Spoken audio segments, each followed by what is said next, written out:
Hello and welcome to the Biz Coach Show, hosted by my Biz Coaches and presented by the TLG Group. Our show is focused on giving entrepreneurs the edge they need to succeed. Your hosts today, as always, are David Macon, that's me, and Eric Whitmore. Eric, how are you doing today? I'm doing excellent, David. Thank you. Awesome. Glad to hear it. Well, I know we've got a pretty good show planned today, and we appreciate everybody who's joined us. Before we jump into our content for today, just take a minute, make sure you guys subscribe so you don't miss future shows. We would appreciate it, and we want to connect with you and make sure we're providing content that helps you and your business be more successful. So our topic for today is all about automating your business, and we're going to dive right in. Eric, I've got a question for you. I know you and your coaches deal with a lot of clients every single month. How often do you interact with a client that hasn't automated a single aspect of their business? More often than I'd like to admit. I thought that might be the case. You want to elaborate a little bit? Maybe tell us about the things that you see. It's very common, and I'm sure that I've shared these statistics with you, whether or not I did it on the show. We did a program we were going through. One of the people had brought to our attention that they're currently the baby boomers, right, are all reaching retirement age. And it's approximately 9,700 people a day are reaching retirement age daily, right? 9,700 people a day. And that will continue until 2028. So for another 5 years or so. During that period of time, approximately 30% of all those people are small business owners.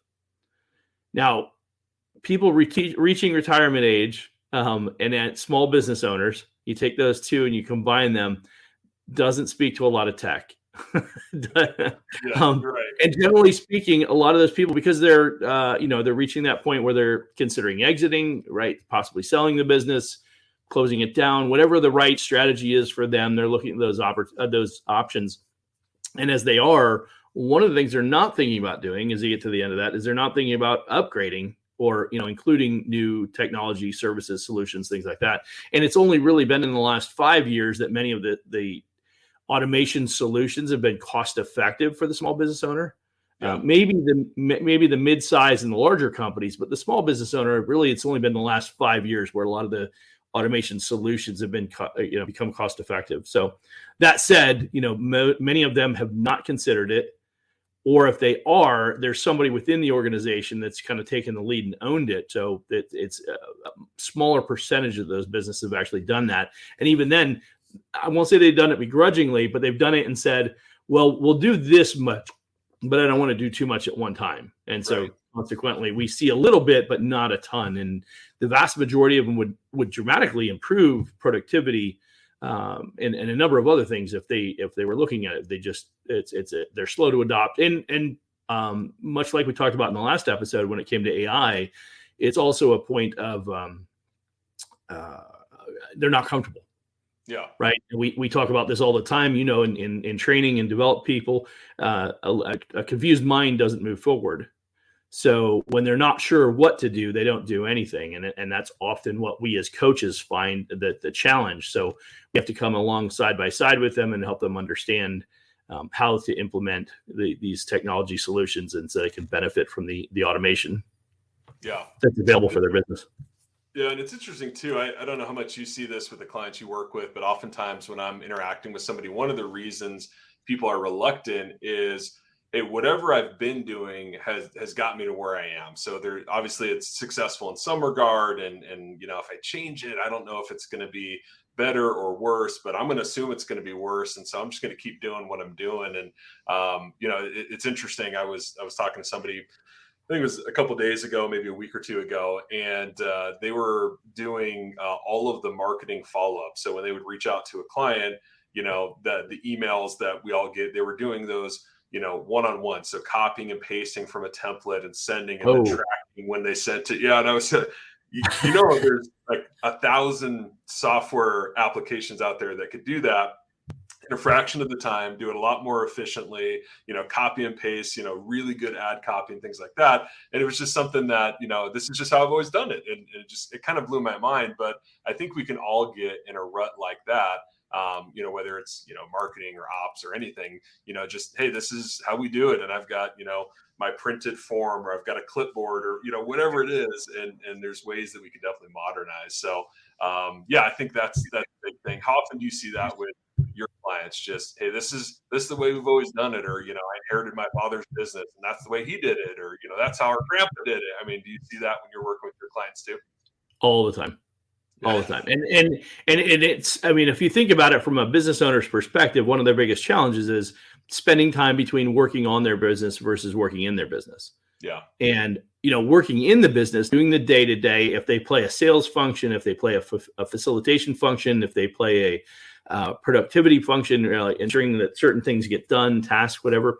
The issue is that they're so focused on that role, that job, I'll call it, within the business, that they don't have enough time to step back and look objectively. And the other thing I would suggest that a lot of people, small business owners that get into whatever business they're doing, and you can remember, small business, we say, people assume it's a 1 or 2 person job or business. It could be a 20, 30 employees. That's still technically a small business. Right. Doing a couple million a year, that's still relatively small, comparatively speaking. And the challenge is that to your point, they grew to that size and scale without some of these newfangled technology things. That's often what I would hear from somebody. And the reality is that they're so comfortable in the way that they do it, right, that they can't step back and say, how could this be more productive? Because what they were good at was the task. Like in our business, in our coaching business, it's predominantly their service-based businesses. So, they got into because they had a good skill set in that particular service-based business, right?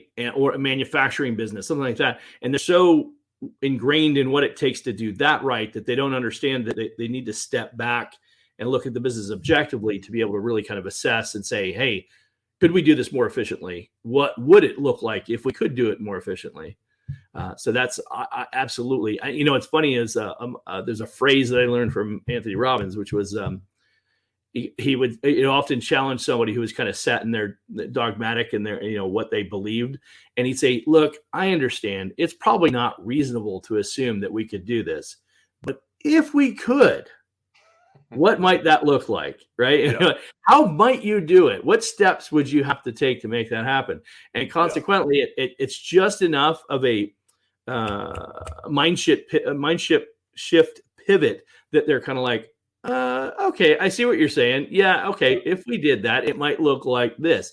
And I get them to pivot their thinking, but it's not easy. No, not at all.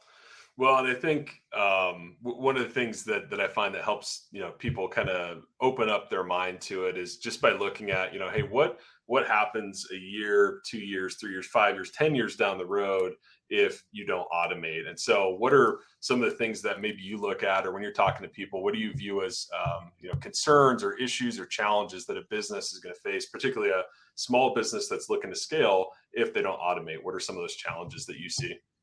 Yeah, absolutely. And one of the things, right off the top of my head, I think of a client who's got a law firm, right? And lots of employees. The way they've always done it is people would retype documents. It's, there's a lot of manual processes in place. And, immediately I look at that and I'm like, and this is a well-respected law firm in Los Angeles, and their particular category of business that they do, very unique, right? And it's they do well for themselves. The owners had the business for over 20 years, and the reality is, at the end of the day, if I had a law degree and I had those types of skill sets, and I don't mean specifically me, but somebody who's a law degree and that's and was specialized in that particular area of law, and implemented the business skills that I would encourage them to adapt, meaning the automations and some of the other pieces that you would incorporate,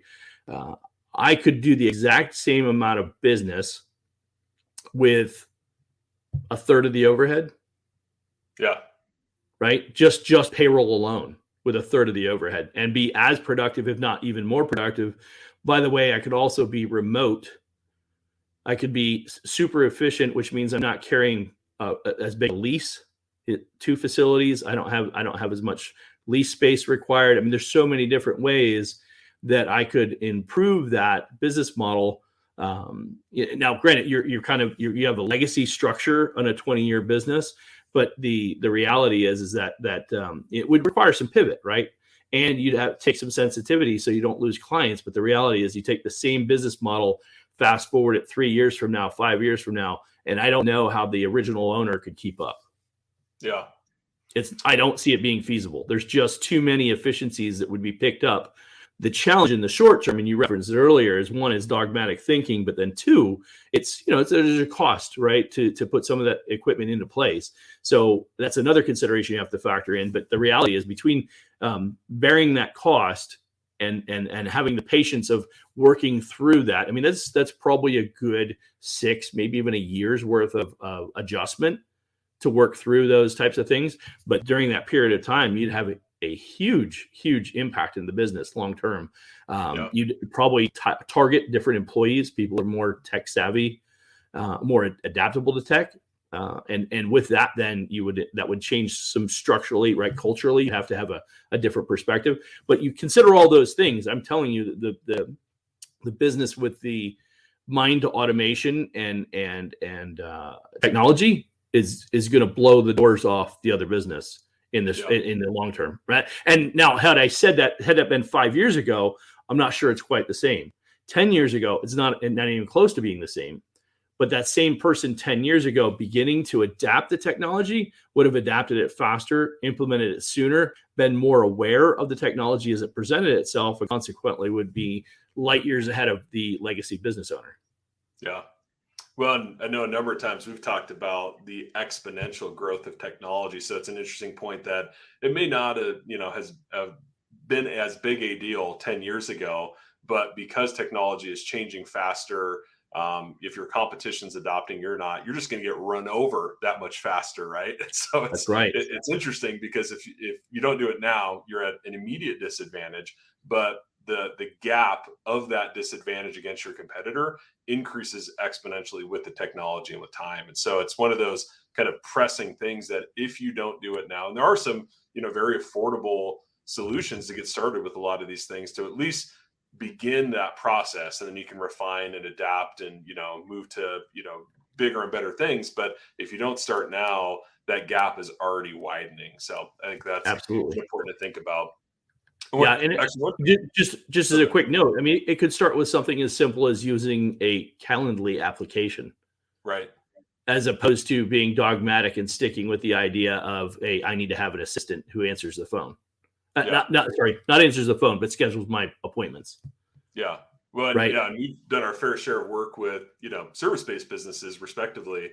And what's one of the biggest issues is if I'm, a solopreneur or I've got a very small company, every time I'm on a job doing work and I can't answer a phone call to potentially schedule a new client, that's a missed opportunity. And so to your point, I go to websites and I'm not a web designer by any stretch. So, full disclosure, but I look at, some of these websites and I'm thinking, man, how easy would it be to just add a quick page that's, schedule a quote, schedule an estimate. And now you've automated that whole intake process. And not only is it saving you time, so you can do, be more focused on the work you're doing with the client you're with, but also, you're going to be getting more business because it's not limited by your availability. That's just one really small example, but very common, at least from what I see. I'm not sure if you see the same. Absolutely. Yeah. I'll give you a quick example that a law firm I referenced earlier, day one, I sit down with them. Week one, I sat down, I flew to LA, sat down, went through the, my onboarding process that I would go through, and through the assessment, literally I was sitting with I remember her exact role. She kind of a jack of all trades, but she was the one taking the inbound calls, right? And receptionist, I guess, would be the best. She definitely did more than that, but that was a role that she held. And they had just put a phone system in, computerized phone system that was supposed to be routing calls to different desks and things like that. But what was happening is everybody was coming in, she's distributing them, whereas the automation of the software of the phone system would do that for you automatically, and they weren't utilizing it. So miss one. Then I sit there and I watch her in a 90-minute session of me asking her a series of questions to understand how I can help her become more efficient. During that conversation, she must have taken, I'm going to say conservatively, 20 phone calls. And of the 20 phone calls, 18 of them were to make a payment over the phone. Wow. Either a monthly recurring payment or to make a payment for their initial appointment. Because in that business, one of the things that they've begun to do, because they have so many people flake and not show for the appointment, they take an initial payment, I think like $100 just to reserve your appointment. So between that and people that were doing a recurring monthly payment, once this payment structure had been developed, they were making the payment. So, I mean, think about it, 18 phone calls, 3 to 5 minutes per phone call. Yeah. A lot of ways. How much engagement did I really have with her over 90 minutes? Right. Yeah. It was maddening watching it play out, because I'm like, wow, there's so much opportunity here. And so we immediately implemented a payment process. By the way, they had a software system that had a payment processing system that could be automated. And they're like, yeah, but our client base isn't familiar with it. I'm like, yes, you're going to have to teach them and train them, but you will save yourself ungodly amounts of hours. Yeah. Payroll hours, right? Once you resolve it. So there is a period of time, like I said before, an adjustment period, but you're talking like weeks and months as opposed to tens and hundreds of thousands of dollars theoretically over time. Yeah. Well, and we haven't even got into it, but the client experience with that too, right? I think about, I've got a dentist that does all of their paperwork digitally, and I've got a chiropractor that does it all, paper-based. And the experience between those two interactions is completely different. When you go, new client intake, I had to switch dentists recently. Long story, won't get into here. But at the new dentist office, before your first appointment, they text you a link, you fill it out online, you show up, they grab a copy of your insurance card, and you're done. I mean, it's so much smoother, easier, simpler. You can do it, electronically. You can, have all the information. So just trying to scramble, and you're sitting there with the clipboard and the pen doesn't work, right? That whole thing, it's a much better experience. Similarly, right? You probably have a fair amount of those people that want to make that initial payment before their, visit at the law firm, that would be glad to go click a link, pay online, or have, a card on file or whatever, depending on the billing situation. But it's a much better experience than having to wait on hold and then, wait for somebody to get freed up, do the payment. I mean, we're creating negative customer experiences by not automating as well. And sometimes we don't think about that. We need to think about it from the customer perspective. Right. I'll go one step further. I get regular massages, right? Over the years, being an athlete, I got bumps and bruises, aches and pains, and I get regular massages. And I won't work with a massage therapist that I can't do automated scheduling with. Yeah. I just go into their calendar, I find out when the available day and time is, and I select it based on my schedule. To call in when they're available, if they're even a one-person operation massage therapist that works from, like a co-working facility or something like that, how are they going to have anybody? They can't afford to have somebody answer the phone for them. So what's the next best way to do that? And if I got to wait for them to be out of session to answer the phone to schedule an appointment, how far is that going to go? Right. Yeah, there's so many opportunities. We go on for hours, literally, just with simple examples of that. And to your point, going back to the medical experience, whether it's a hospital or a doctor's office or a dentist's office or anybody who requires you to fill out the HIPAA documents, I could tell you personally, my handwriting sucks. Yeah, right. And worse than that, as my arthritis has gotten worse, I write even worse. I don't even know how the girls behind the desk that are working in that role can actually read my handwriting. Right. Yeah. I mean, they must be phenomenal at hieroglyphics or something like that. I would, and so for both people, for me and for them, I would feel better that I get to type it up while I'm, at home and then submit it so that they have it. Yeah. Well, and then there's the incremental time saving, right? Because there's always the, dentist every 6 months, you're going back in, right? Or if you got cavities, like I just found out my last appointment, so that's a bummer. But but every 6 months. So now, right now that you already have it, it's electronic. Now they can send it to you and say, hey, before you come in, just double check that it's all current, right? And so now we're saving time instead of filling it out new every time you go to the office. Again, creating a better experience. So yeah, very true. Very true.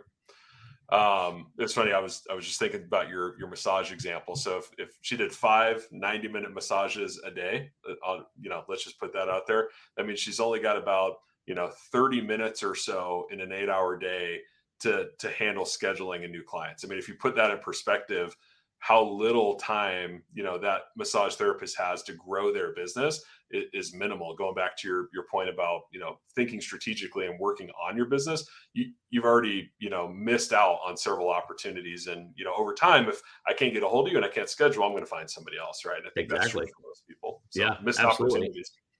And that's a huge problem in the service-based industry. If you don't figure out how to be more efficient and more organized, you're not going to sustain, because if somebody else is going to be disciplined and organized and systematic, and to your point, the business will flow where there's the least amount of obstruction. Right. Yep. Absolutely. Cool. Okay. Well, we've talked a bit about some of the disadvantages of failing to automate. Any other advantages of automating that we haven't talked about that you think would be noteworthy for our listeners? If you moving from disadvantage to full advantage, I mean, I think there's a huge cost savings after the initial transition, right? So you have to be able. I think that's anything where you're adopting something new. There's a phase that you go through, right? There's a duplication phase. You're switching softwares, you're switching whatever, right? You're doing what you're doing today, you upgrade to a better solution. There's some period of time that you have to duplicate. So there's a cost initiation. There's also, like I said before, it's the mental anguish, for lack of a better term, right? Of working through that process. But, overall, outside of, you got cost savings, you got efficiencies, you got, just general better, I don't say attitude, but people, it seems to me when I go into those environments, it's more streamlined, it's more efficient. I have a better experience. The employees have a better experience. The facilitator has a better experience, was a doctor, lawyer, whatever, right? And anybody in those environments, if you're we're talking about office or branch type of operations, think about somebody who works in the field, right? Landscaper, painter, plumber, right? Everything's digital. I'm not carrying around a clipboard and a pen. I don't care if my pen doesn't work. I've literally got, certain technology can do the same thing to you in some cases, but you've got an app on your phone, and I pull up the app and here's the document. You just need you to sign here, pop my credit card into the bottom of it. Boom, the payment processes, transfers funds immediately. 24 hours later, it's in my bank account. As an independent contractor working out in the field like that, everything's populated. If you have a good back-end software, now all that information is being fed back into my accounting software. If I'm using like QuickBooks Online or some other software solution like that, it's tracking all my sales. I can actually figure out I can go back now and I can research data, and I can figure out where my clients are, what my clients are, the aggregation of my clients is predominantly in a certain part of the valley or whatever the case may be.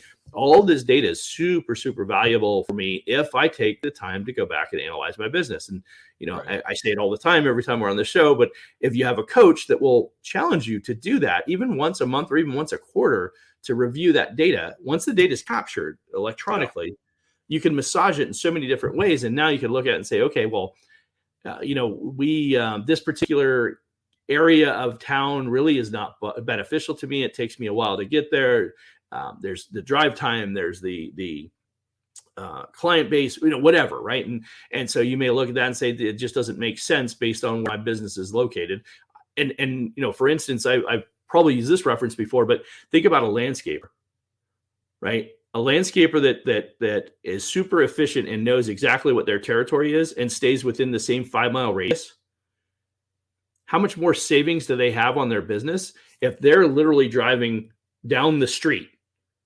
This house, skip 3 houses, next house, next house, next house, as opposed to do this house, then drive 3 streets over, then drive 5 streets up, and then drive 1.5 miles to the next day. I don't know that it's that bad, but you get the idea. And quite honestly, how much time is wasted. You're paying for payroll that whole time.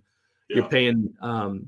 You're paying for gas to drive around. But if you could be as disciplined and efficient as just being able to drive through literally a neighborhood to pick up the 10, 12, 15 places you go to in a particular day, There's so many different ways, and that's got to be, I know for a fact, having been able to get some businesses like that makes a huge difference in just the way that you approach your business every day.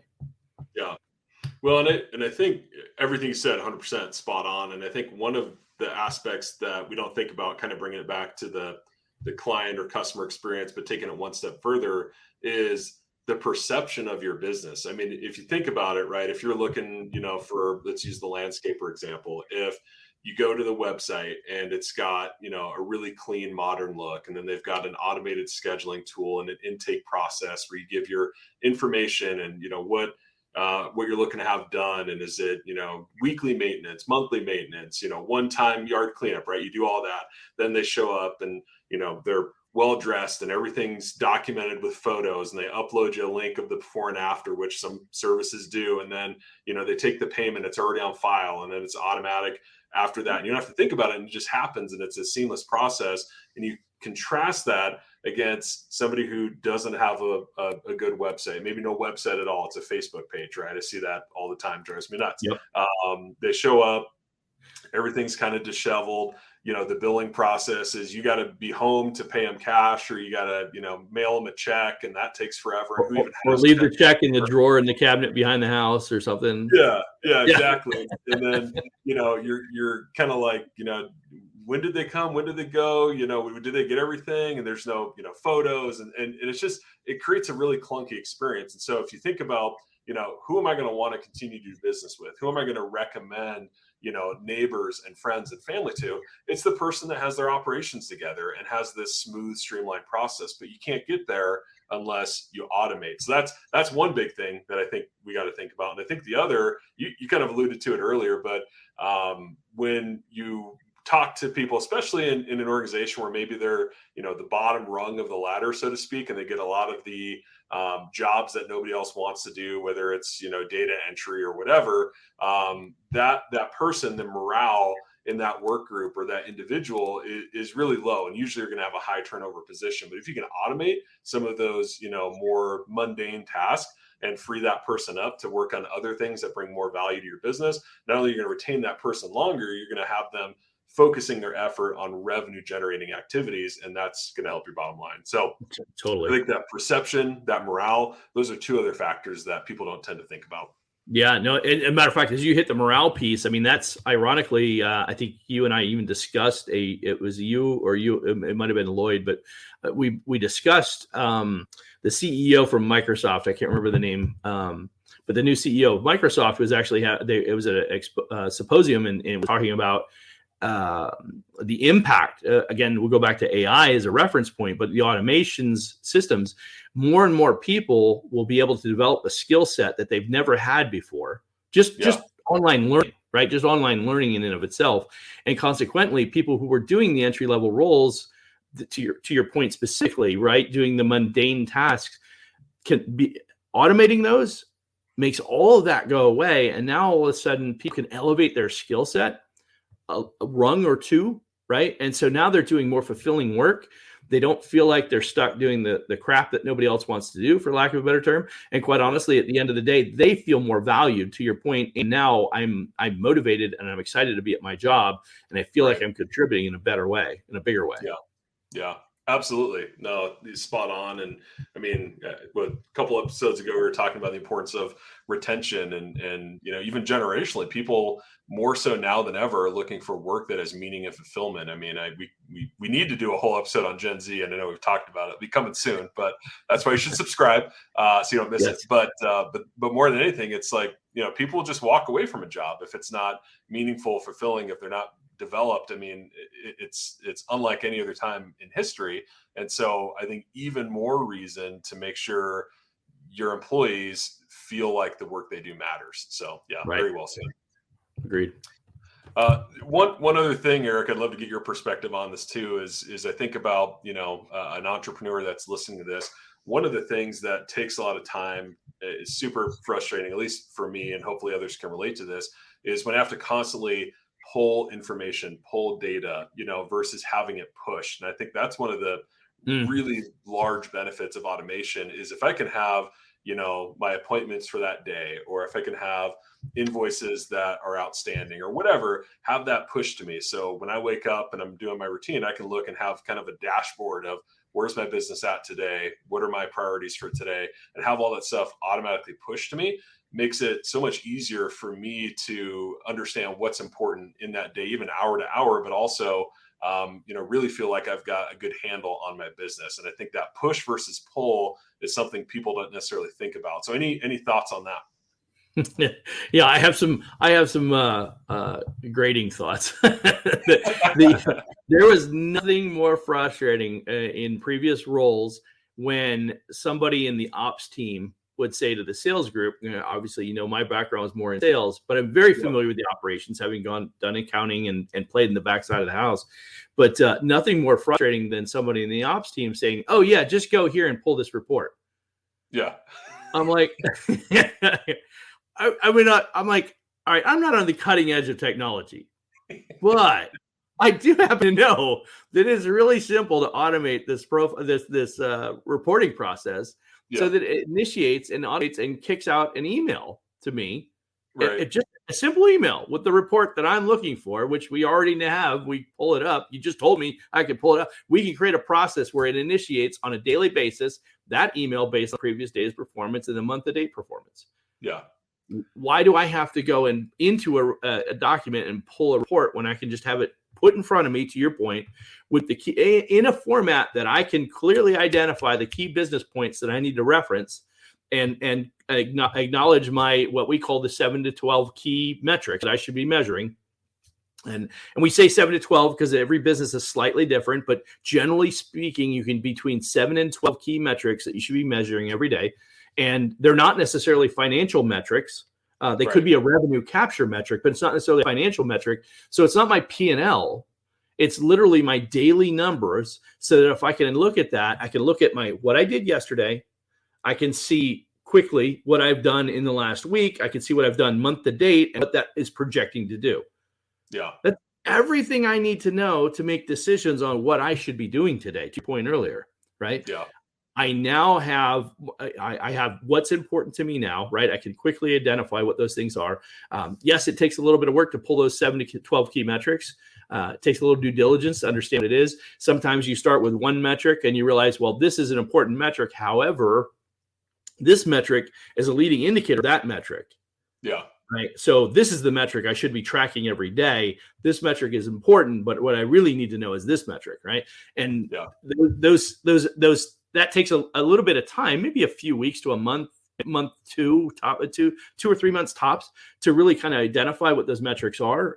Assuming that the owner knows their business well, a good coach can come in and say, okay, you're telling me this is your output, right? What are the things that lead into that we could measure every day? Yeah. Right. And using that data now, we can actually use that to extrapolate out and be able to project out what your month is going to look like. And if you have a general idea what hard costs are and your variable cost percentage, then we know if you're going to make money by halfway through the month. Right. We don't need the accountant to come back 10 days after the close of the month to tell you that you lost $3,000 or made $5,000. Right. Yeah. So, huge piece. And the whole fact that the whole idea that data can be pushed to you as opposed to having to go and pull it. Everybody's inundated with poop to do. Yeah. Right? You're just constantly inundated with things you have to do. And then there's things you should do. Yeah. Right? We can get on an entire tangent about the efficiency quadrant, the Eisenhower matrix, right? Oh yeah. Yep, what's important but not urgent but not important, right? Yeah, we could spend an hour on that, right? But the reality is everybody's inundated with things they have to do, and then there's things they should do. And what generally happens is the stuff that's in front of us that we have to do right now, but it's not necessarily improving our business. It's just getting us from point A to B when we need to be strategically thinking how to get to D, E, and F, right? Yeah. So that's a big piece, and the whole idea of pushing, right, versus pulling, it just makes it easier for us to identify those things quickly and move forward. Make better intelligent decisions. Yeah.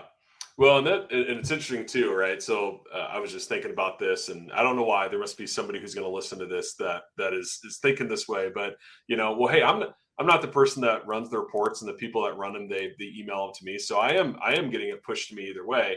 But if you think about that, right? If you've got a couple different employees, maybe work groups, however your business is structured, if you've got 3 reports from finance, you've got 2 reports from ops, you've got 2 reports from the sales team. Now you've got to look at all these different data sources. They're all coming in at different times, right? And then you got to compare them together. It's not easy to be strategic in that environment. Not alone, every one of those people, they've got different skill sets. In my experience, not to pick on the sales guy, but usually the sales guy, not the best at getting his reports done on time. Financial guy, I'm like, I don't even know what I'm looking at. Can you break this down for me? And why there are 400 metrics on one spreadsheet, right? So, it's getting the data exactly the way you want it. Then you free up every one of those people. So if you lose one of those people, that was, the go-to, gal or guy that ran that report, that person's gone. You don't have a blind spot in your business. Right. It's all done for you. And again, they can focus on more important things. So right. I think that's super important. And there's a lot of, great data visualization tools and things that combine reporting. Like it's pretty awesome BI tools out there. And I was just going to say one final thing on that before we move on is it pains me to say it. I know it's going to pain you, Eric, because we're kind of spreadsheet nerds. We know our Excel, our VLOOKUPs, our macros. I mean, we can hold our own in some Excel. It's dying. I mean, that skill set is going to go away as more and more things get connected, as we move to BI, as AI comes in, right? There's so many different platforms that are coming out that are going to get us out of spreadsheets. And so if you're still managing your business by spreadsheets, your appointments off of spreadsheets, you're going to be left in the dust in as little as 3 to 5 years. I would predict. So I don't know. You may feel different, Eric. I know you're a big spreadsheet guy, so I don't want to hurt any feelings, but any thoughts on that? No, you're dead on. I mean, quite honestly, as you were saying, hey, I'm the, I do this and then some other department aggregates these data points, right? The finance team does theirs, the sales team provides theirs, or at least, and actually you don't want the sales team providing their own data because that's never good anyway. Right? We've seen that happen. Yeah. Not that I know anything about that at all. Right. And then you have another set of metrics, operational productivity metrics, right? And it's like in our world, in the retail world, it was door counts, right?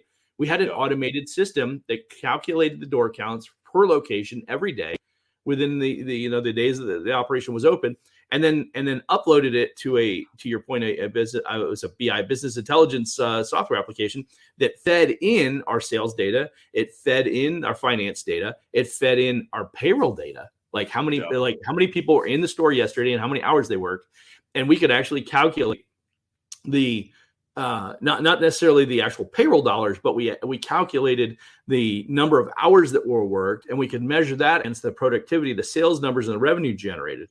And we had a dollar amount per hour worked. And with that number, we could determine whether or not we were profitable on the day. Right. And that's not ridiculously advanced. I mean, we were probably near that by year 4 or 5, I want to say. We certainly refined it between years 5 and 10. The last, I would say we probably didn't do much to change the reporting structures and things like that, probably the last 3 to 5 years. But I would say between 1 and 3, we were living in the spreadsheet world. Yeah. And then for years 3 and 4, we probably still live in the spreadsheet world in like 2/3 of the business because we had that transition. But then the next 4 or 5 years was just constantly refining, right? And every time we updated something or every time we implemented something different, it just improved the data set. And so, like I said, it's an iterative process. It takes time to pull it all together. But to my point earlier, if you don't start now, it won't happen. Yeah. And to go from A to Z like overnight, that's just impossible. It doesn't happen. And then it's adaptation, right? Because everything you introduce, that's one thing. Getting everybody to adapt it and actually do what they're supposed to do to make all these pieces work, that's a whole nother conversation. Yeah. Now you're talking about leadership skill set. Yeah. Well, and that kind of brings me to, I think, kind of the last question. Then I'd love to just walk through some of our key takeaways for today in our application. But we were talking about, how to run your existing business better today. through automation. One of the things that we haven't touched on as much, we've kind of tiptoed around it a little bit, is maybe help us connect the dots between automation and scalability. So if somebody's looking to scale their business dramatically over the next 10 years, how does automation really help them do that? Say that again? How does automation really help somebody scale in a big way, meaningful way, right? Instead of incremental growth, how do you have that, massive exponential growth? Right. Well, and scaling is, I mean, we also experienced that. I've done that in a couple of different companies and had some successes and had some setbacks. And scaling too quickly before you're ready for it can be a major problem too. And often, even with my trucking business, one of the opportunities we had was recognized. First and foremost, we recognized how antiquated the industry was. Predominantly the way that it worked, the way that it was managed, the way that most people manage their businesses. And I'm not talking about individual truck drivers. I'm talking about the way that the company approached the industry, their business and the industry as a whole. And most of that was legacy. Most of it was, this is the way it's been done, right? Kind of referencing back to your point earlier. Yep. So the challenge that I had coming in was I had a different perspective. I definitely had a different lens that I looked through, from a little bit of a technology background, knowing what was available out there. But when you're scaling, there's two things. One, again, I'll talk about adaptation, right? You got a concept, you got an idea. Do you think it's going to make an impact as far as automating certain key things of the business? If people weren't using them, it's a waste of money, right? So one of the things you have to look at as far as how it impacts scalability is the product or service, is the solution that you're incorporating, is it not just adaptable, is it easy to bring into the business, right? Will people be able to look at it and quickly ascertain, this is going to impact me, this is going to help me, this is how it's going to help me, and most importantly, this is why it's important for me to do what they're asking to do? Because I've seen people go out and make major investments in technology, roll it out to the team and say, this is what we're doing. And then 6 months later, they're still not doing any of it. A year later, they're still doing any of it. They're still paying for the software, and tens of thousands, if not hundreds of thousands of dollars later, they're super frustrated because it didn't go anywhere. So just buying into a software platform or some technology piece that should help you be more efficient doesn't necessarily mean it's going to help you scale. It could be counterintuitively tripping you up, right? Because there's a slow adaptation process. So you have to make sure that when you look at different tools like that, solutions like that, that they are in fact something that can be introduced to the team, and that you have the leadership group that can not just introduce with the vision, but also be there from an accountability perspective, because it does require some of that. There'll be certain people that'll jump right on it. There'll be another group of people that'll slowly come along, and then you'll have the people that just come kicking and screaming, right? So that's a whole nother component. So, I wouldn't want to sell people on the idea that just rolling out new software solution or some kind of automation is going to immediately allow you to be able to scale, because there's a lot more that goes into. We're still humans engaging with technology, and there's as long as there's a human element, there's always an error, a margin of error. Yeah. But that said, diligently looking for what's the right types of technologies, because that again, scalability, you buy into a software technology today, you make investment, and then you realize, 2 years later that software is outdated, and it's going to require an update, and it's a significant update, and it's going to, require another adjustment period or something. So that's something you have to do your due diligence and make sure that all makes sense. But assuming all the things are right in place, and the ideas are founded well, right, then what it does, I mean, I can't stress enough the cost savings when it's done correctly.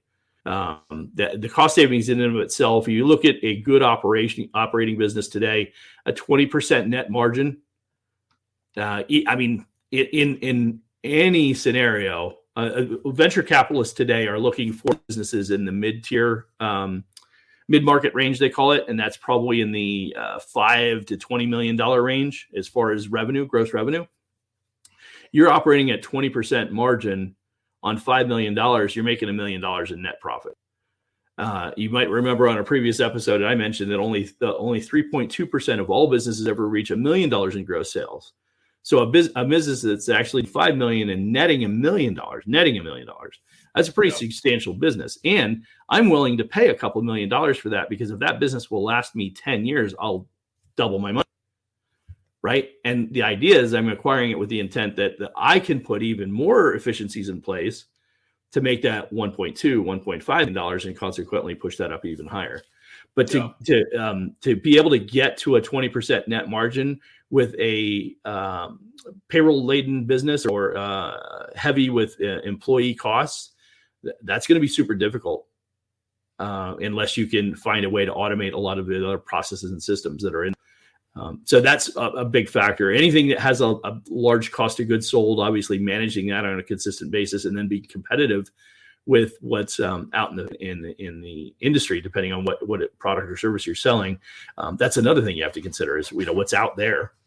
So, but I know I might have skated around your question a little bit, but I think that there's a lot of things to factor in when it comes to scalability. But what I can tell you from my experience, you can't scale. You cannot effectively today. You cannot effectively scale a business the way that you could maybe 10, 15, 20 years ago without the appropriate software automations, technology automations. Those, without that today, you just can't be competitive and be able to scale. Think about the retail industry as a whole. When we saw the big retailers at the late 90s and early 2000s start falling by the wayside, companies that have been around 100 years, Sears, Montgomery Ward's, big retailers been around a long time, just drop off. I mean, legacy, like 100 years of legacy just disappearing. And I wouldn't say overnight, right? We saw the writing on the wall in a lot of cases.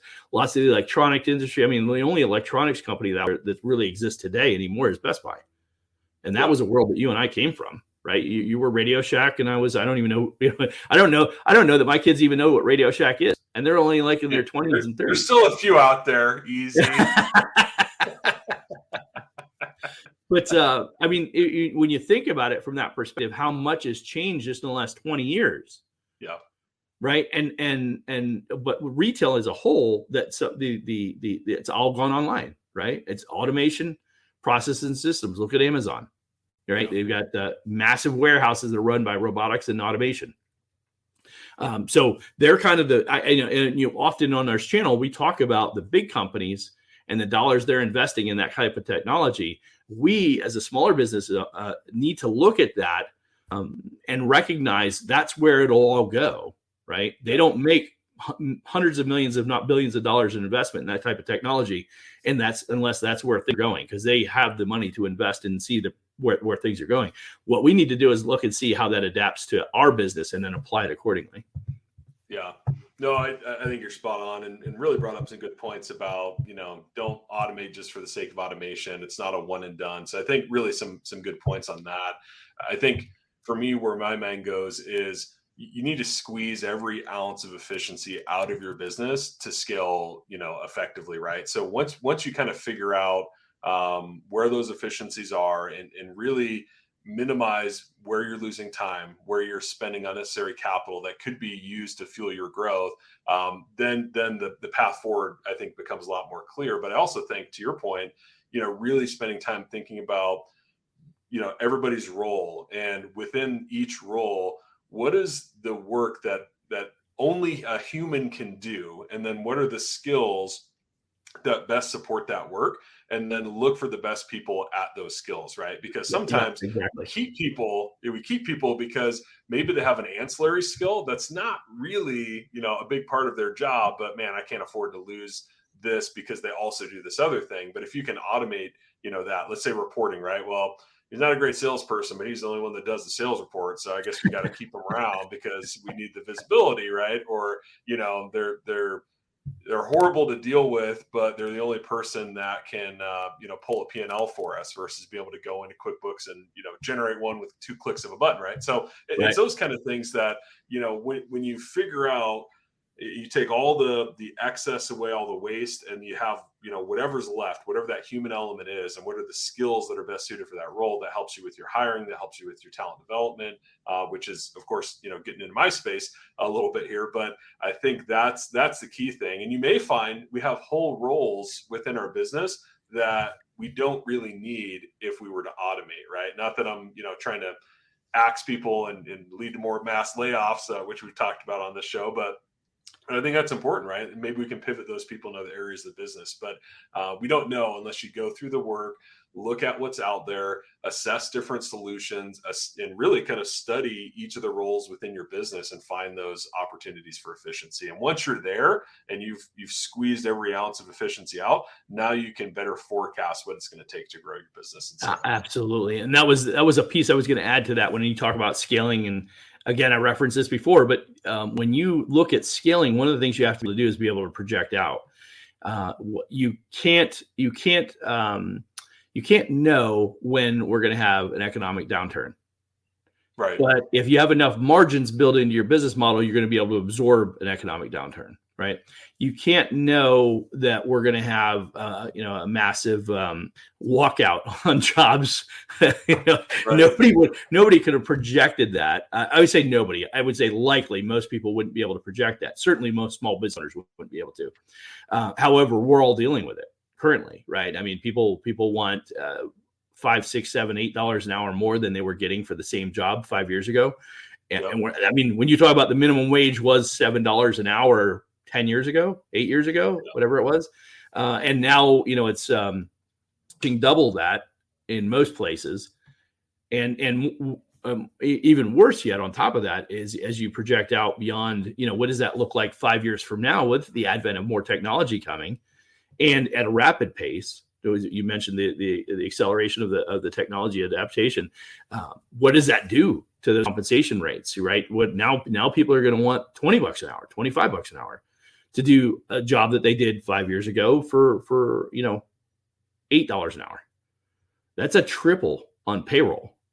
If we can't figure out a way to buffer that it changes the entire business model.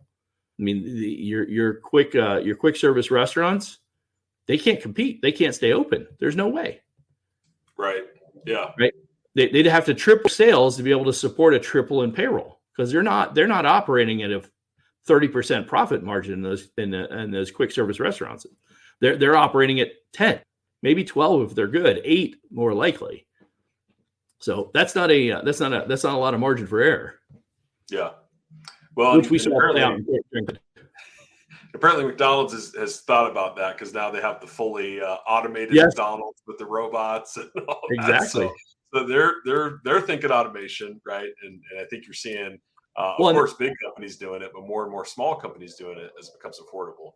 Well, and that's my point earlier, right? If the bigger companies doing that, we have to look at that and say, okay, that may not be our reality today, but it will be our reality in the next 3 to 5 years. Yeah. And the irony that I would add to that would be, look at what we saw transpire in 20 years in the wireless industry. If I go back to my early years, the mid 90s to the mid 2017, which is when we left Express, you look at that period of time, right? It's approximately 20 years. What was being sold, as a wireless product in those days was actually a pager, and a few people could afford a cell phone, right? And I remember that it was only 5 years later that the coolest thing that a phone could do at that time was play the game Snake on a monochrome screen, right? So now you take that, and that took 5 years to evolve to that point. Yep. And look at what it's doing now, 15 years later, not even 15. It was probably 10 years later, the technology, and they're continuing to evolve and increase the speed. And now you're walking around with a computer in your pocket, right? This is game changing. And now they've got folding screens. So now I've got a phone this size. When I open it up, it's a mini tablet, right? That you look at the enhancement of technology, we can apply this in every part of our businesses. We just have to be willing to look for it. That's probably the biggest thing that I find that dare I say, frustrating when I talk to business owners and help them understand. I'm like, there's solutions. We're just not looking at them the right way, right? That just requires some out of the box thinking and being creative. And that's where, like I said, objective perspective, somebody can come in and give you a different perspective on what you've been doing, what you've been really good at for 10 years. Let me show you how to make it even better. That's kind of the perspective we try and share with our clients. Yeah, absolutely. So well said. Well, let's jump to just a couple of key takeaways, and we've kind of discussed a lot of these, but I thought it'd be good just to kind of break down. There's really 5 main areas where automation can be tremendously helpful, and the first is kind of in the aspect of your business's finances. So things like accounting software, bookkeeping, invoicing. So that's a really big area. The second is marketing. So, whether it's social media, scheduling your campaigns, analytics, right? All of that, that's an aspect of automation. So depending on, what you're struggling with, if growing, your sales pipeline, things like that is important, there's a lot of automated marketing tools that are out there. Also operations. So project management software, inventory management software, all of that is going to help you out a ton, right? Depending on your business. They're really the last two, sales. So whether that's a CRM tool, a client intake, and oftentimes these work together, and I'll talk about that in a second, but client intake, or you talked about earlier, Eric, just the data on your customers, where do they live? What are some common attributes about them? They're in the same zip code. So that can be really helpful. That's all aspects of sales automation.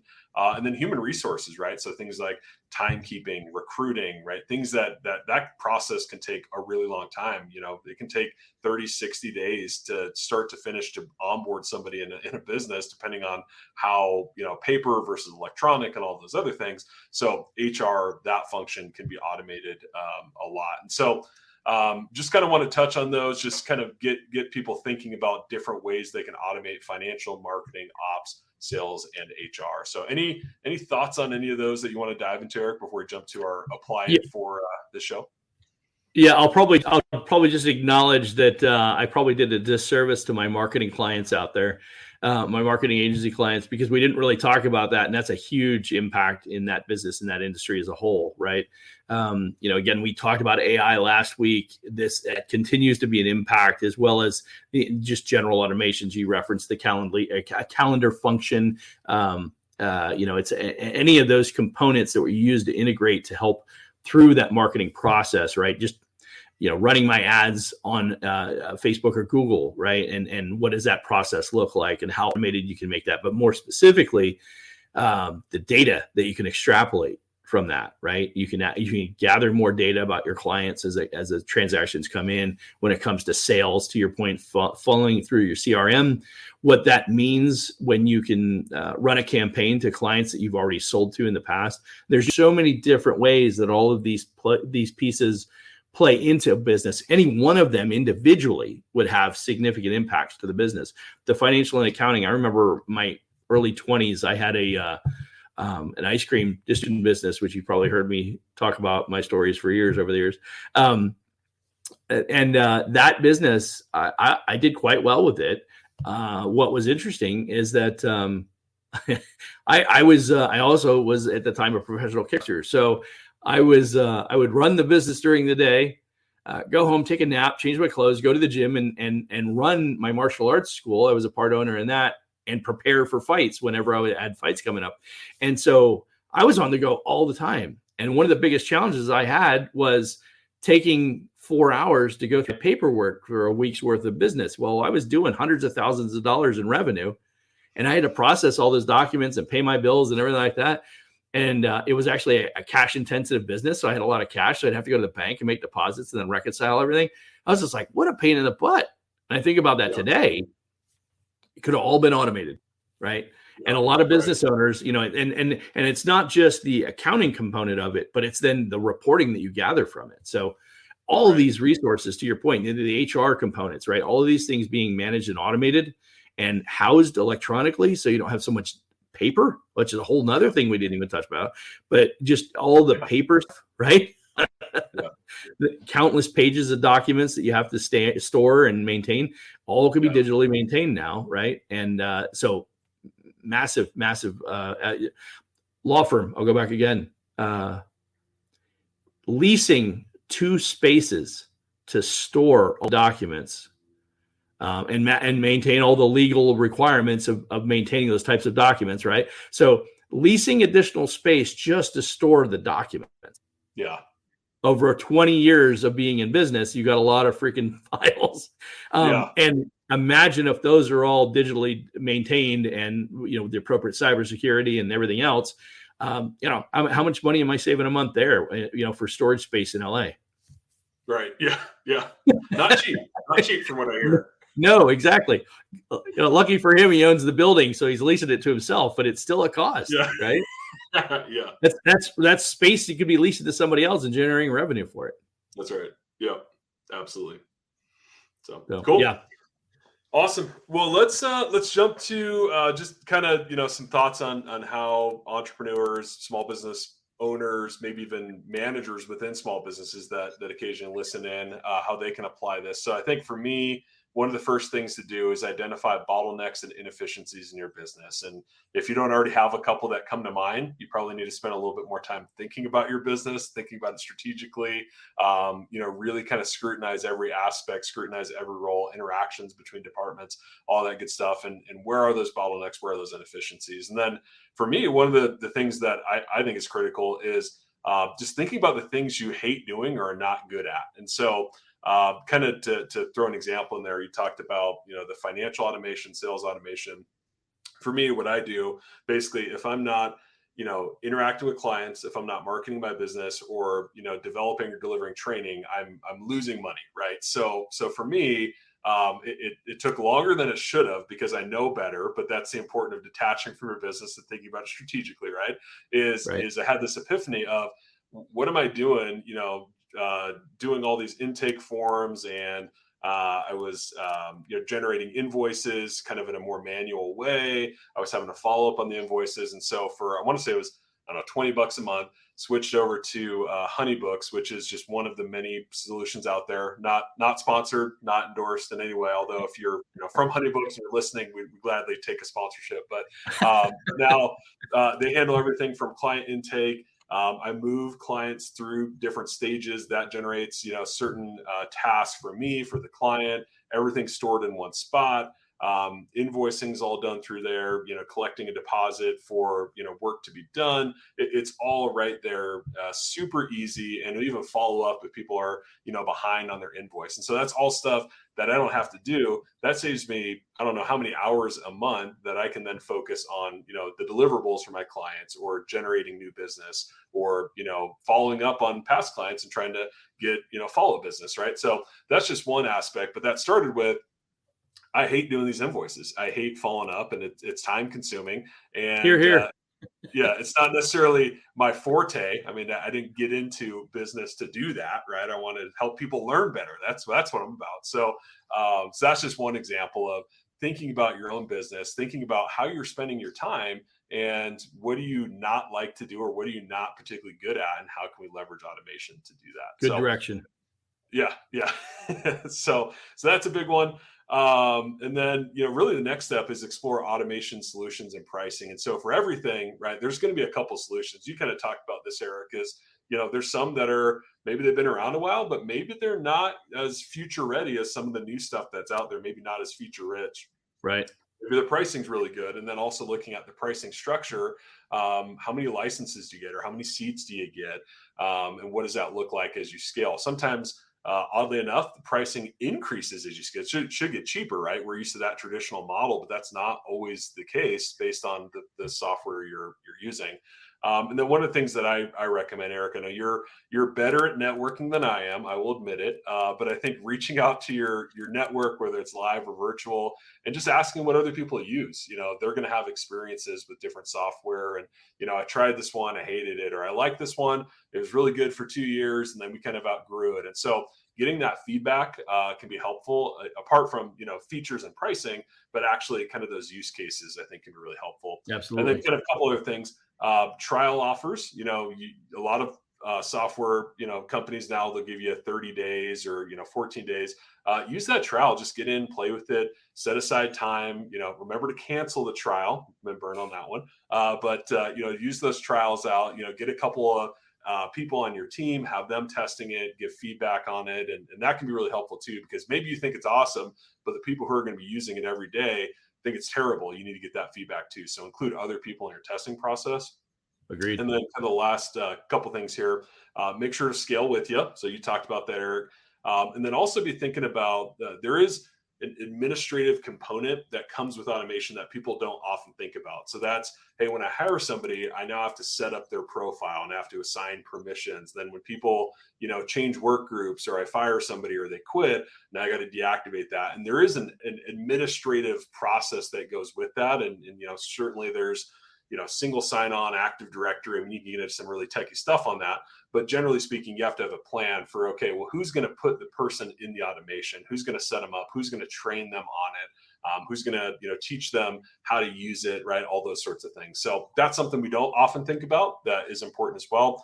And then the last thing, then I'll pause for any of your thoughts, Eric, too, is, you're putting a lot of data into these software applications. And so it's really important to think about how can you get your data out of it? So not only, is it secure, that's another aspect of it, but if you decide to go to a different software solution, what does it look like to try to get your data out of that platform, and how easily you migrate it somewhere else? So those are all things that you should be thinking about if you're looking to apply this. And Eric, I'll give you a few minutes to weigh in on anything else.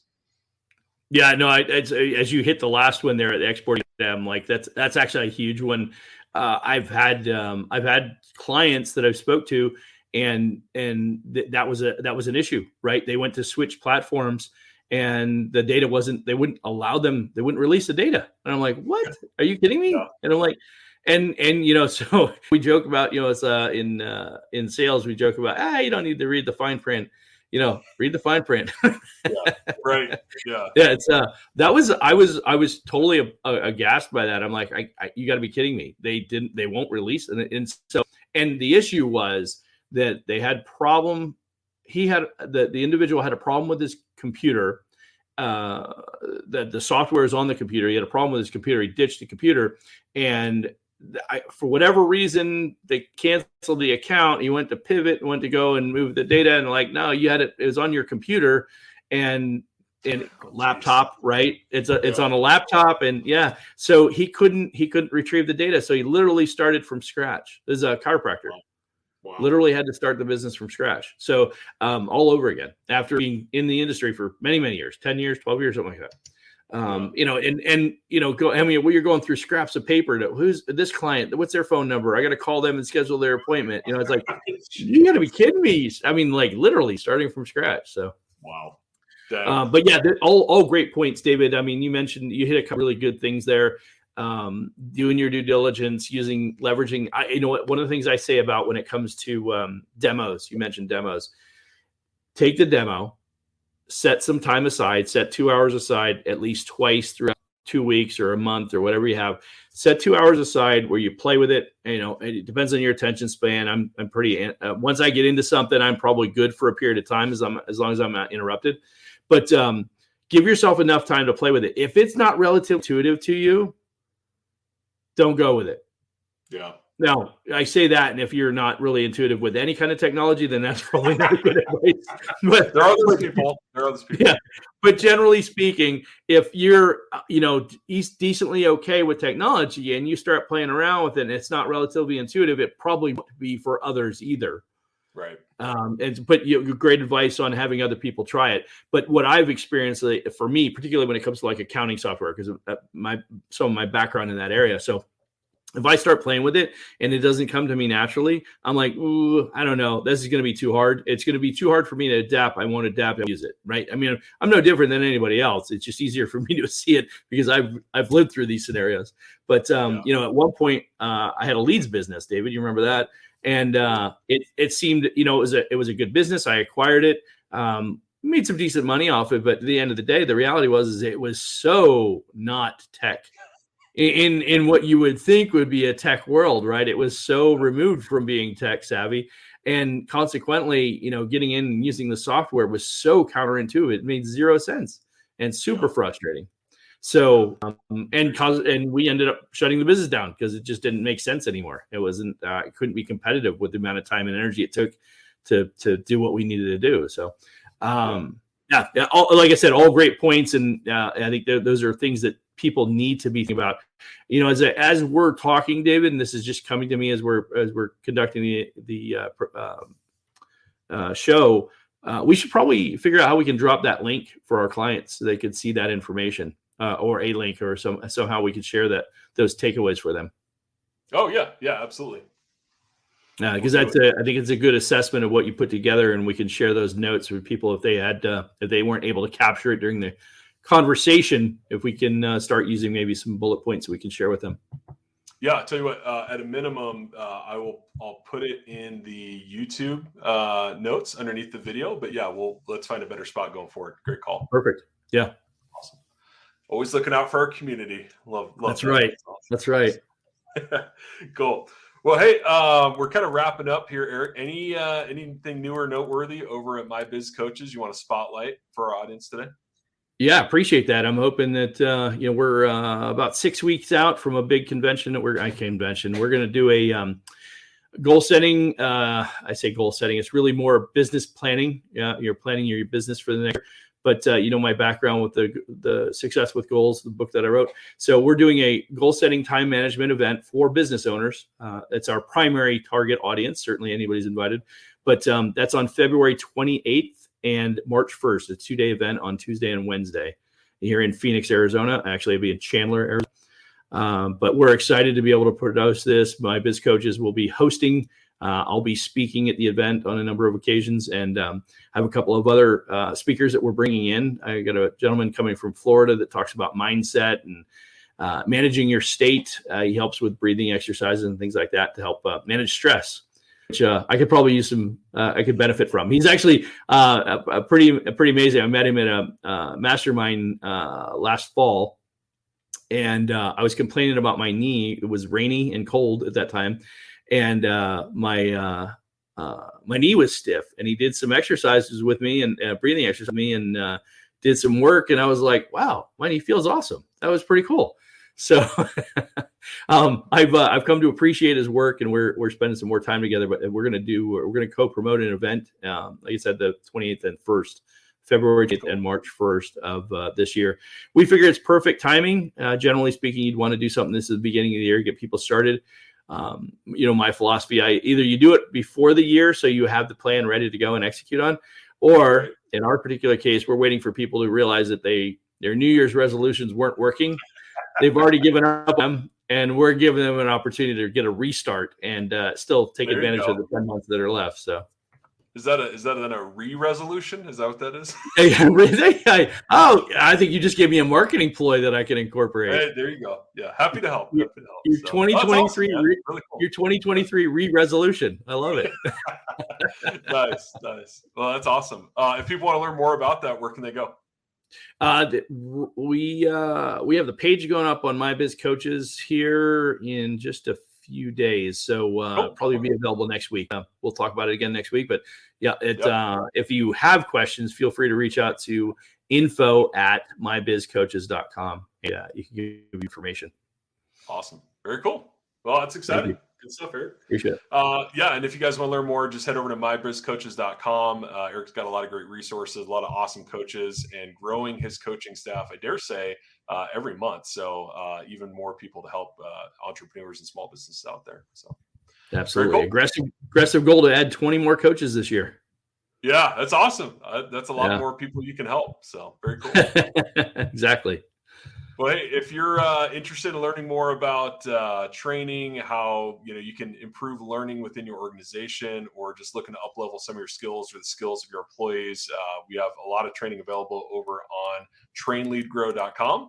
That's the home for the TLG group. Everything from leadership to sales to time management, and we can even help you with some of the automation stuff as well. So head over to trainleadgrow.com. You can also connect with us on social media, just @trainleadgrow on pretty much every social site, including, that's a big one, Eric, you've talked me into it. You made the leap. Yep. We're on TikTok at Train Lead Grow. I was reluctant, but Eric kind of pushed me into it. So appreciate the coaching and direction, Eric. It's awesome. It was a pretty hefty nudge, but no problem, man. I'm there for you. So some people are laggards right on the adoption curve. So that's me. You're really far behind on that adoption bell curve, man. So, but we're there. So connect with us. And of course, don't forget to like and more importantly, subscribe. More than anything, we want to make sure you don't miss future episodes. We talk a lot of interesting topics and really try to see what's trending in the world of business and try to help entrepreneurs really get that edge they need to succeed. So with that, be sure to subscribe and we'll see you guys next time on the Biz Coach. So see you later. Awesome. Thanks, David.